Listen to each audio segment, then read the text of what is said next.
యోనా ప్రార్థన ఎందుకు అంత శక్తివంతంగా ఉండి పరలోకాన్ని మరియు పాతాళాన్ని కదిలించింది?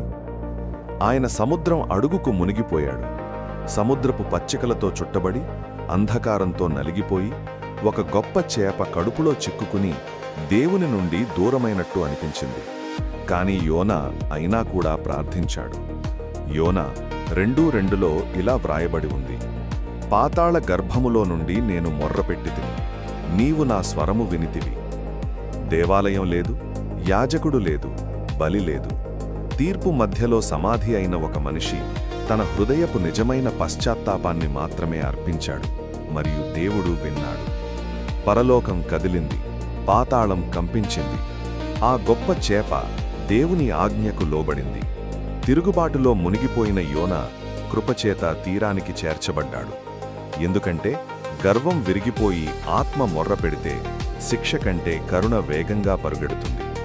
మనము అర్హులము కాబట్టి కాదు, దేవుడు మంచివాడు కాబట్టి గుంతలో నుండి రక్షించే దేవుడు ఆయనే.